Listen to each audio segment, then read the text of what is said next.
Fagé. Aujourd'hui, je reçois donc Dominique Fagé, qui est auteur, qui vit en France, à côté de Bordeaux. Merci Dominique de participer à cette troisième édition du Festival des 5 continents. Donc Dominique, vous êtes auteur de 4 romans déjà édités et 4 autres à sortir en 2021 et 2022. Vous avez eu la chance de rencontrer tout de suite votre public, votre premier livre qui a reçu le prix VSD Coup de cœur des lecteurs, celui qui ne meurt jamais. Vous êtes aussi une passionnée d'histoire, bercée par l'amour des livres et de l'histoire, enseignée par votre grand-père. Et puis, vous avez aussi beaucoup voyagé, alors par obligation, quand vous étiez jeune, en suivant votre papa en expatriation, mais aussi par envie, seul, notamment en Amérique du Sud. Et vous avez un faible pour le Japon, où vous vous êtes rendu maintes fois. Et d'ailleurs, le Japon sera à l'honneur d'un prochain roman à sortir en 2021. Vous avez envie de partager avec nous des anecdotes pour ce festival, et notamment des anecdotes avec les lecteurs que vous avez rencontrés lors des dédicaces, parce que c'est ça aussi qui vous fait lever tous les matins et vous donne envie d'écrire. Tout à fait, parce que être auteur, c'est non seulement c'est écrire, mais c'est aussi partager des histoires. Et je me souviens notamment c'était une des premières dédicaces que je faisais, c'était juste avant Noël, dans une grande librairie du Sud-Ouest. Et c'était très festif, c'était avant Noël, il y avait beaucoup de monde. Et un jour, je vois arriver une dame d'un certain âge qui prend mon livre, qui l'approche de ses yeux, le regarde, me demande un petit peu quel en est le thème, donc je lui explique. Et à ce moment-là, elle me dit, mais vous allez en dédicacer 3 pour 3 de mes amis. En riant, je dis, bon, alors là, vous allez m'obliger à faire 3 dédicaces différentes. Elle me dit, non, mais c'est pas grave, ça va un peu dans tous les coins de la France. Et elle rajoute, tristement, le problème, c'est que je ne peux plus lire. Et pour moi, offrir un livre à mes amis, c'est le plus beau des cadeaux. Donc, j'ai trouvé ça très émouvant. C'est très émouvant. Une autre anecdote de dédicace, c'est un petit couple qui est arrivé. Alors, c'était un couple vraiment mignon, jeune, amoureux, beau, et qui s'approche timidement. Donc, je leur raconte un petit peu de quoi traitait mon roman. Il me remercie, il me dit, bon, ben, on va revenir. Le temps passe. À midi, je vois revenir la jeune femme et elle me dit, vous savez, vous avez donné vraiment envie à mon ami et je ne savais pas quoi lui offrir à Noël. Je vais lui offrir votre livre. Bon, très bien, je lui dédicace. La journée se passe et le soir à 5 heures, qui je vois arriver? Le jeune homme qui me dit la même chose. Vous avez donné envie à... Moi, alors qu'est-ce que je fais là? Il faut quand même que je sois honnête. Et je n'avais, puisque je commençais, je n'avais qu'un titre.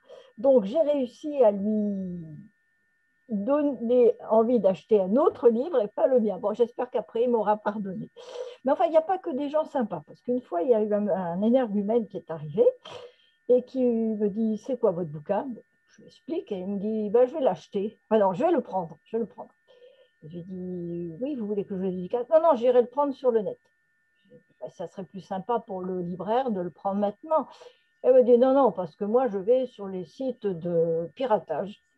Et là, Wow. ah, purée, là, non, j'étais tellement désarçonnée que je ne lui ai même pas répondu. Quoi. Voilà. Donc, il y a des gens magnifiques et puis il y en a d'autres, c'est Oui.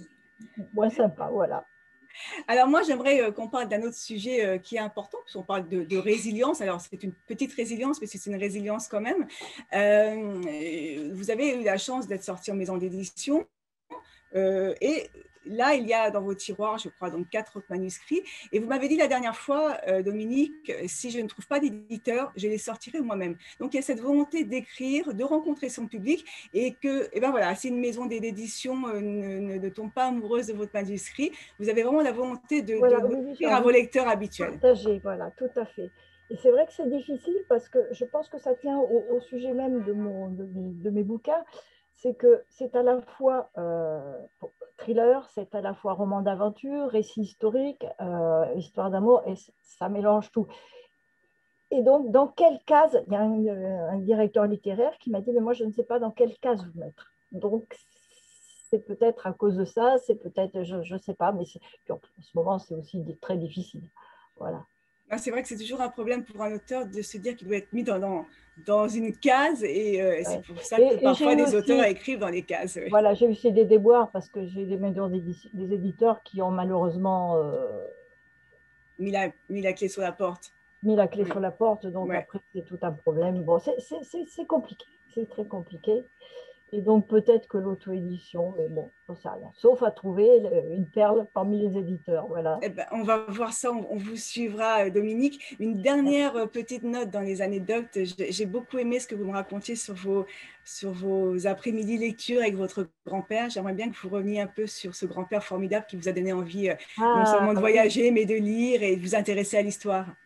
oui, j'avais un grand-père qui lisait énormément et qui était aussi passionné d'histoire, histoire de France surtout.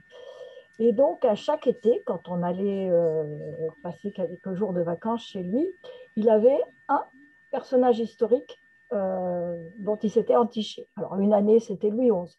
Une autre année, c'était Catherine de Russie. Une autre année, c'était Jeanne d'Arc. Enfin bref. Et donc, on savait tout. Il avait lu tous les ouvrages relatifs à ce personnage. Et on en entendait tout pendant tout l'été, quoi, parler de ce personnage. Donc, moi, ça m'a donné aussi l'idée d'écrire D'écrire sur l'histoire. sur l'histoire. Voilà. Moi, j'adore cette anecdote, c'est formidable. J'adore ce qu'on Ah, apprend en famille c'est un parce que personnage haut en couleur en plus. ouais, parce que Oh, si l'école a un rôle dans notre éducation et notre amour de la littérature, la famille a un rôle primordial. exactement. Et Nous malheureusement, incite à lire. l'histoire, on ne l'enseigne plus. Alors, Clairement, voilà. Dominique, votre Oui. actualité, c'est ce livre qui est sorti cette année, hier et pour demain, avec les tours du World Trade Center. Ça va nous parler à nous, New-Yorkais. Alors, il n'y a pas mieux qu'un auteur pour parler de son livre. Donc, une minute pour raconter Alors, l'histoire de ce livre. je revisite le mythe d'Isis et d'Osiris au XXe siècle, donc les amours empêchés, et là, notamment, Owen, mon personnage, travaille dans l'une des deux tours et nous sommes à la veille du 11 septembre.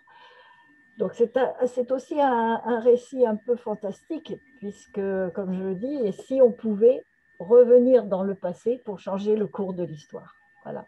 Alors, on apprend plein de choses aussi dans ce livre. Il y a beaucoup d'histoires, justement, l'histoire d'Égypte ancienne, l'histoire actuelle, l'histoire contemporaine. Ça se mêle, enfin voilà, c'est un roman qui va à 200 à l'heure, à toute allure, et c'est un vrai Merci. plaisir de le lire. Merci Dominique d'avoir été là. Merci de nous avoir rejoints pour ce Merci troisième à vous, festival. Sandrine, et à bientôt. Voilà. À bientôt. Au Merci. revoir.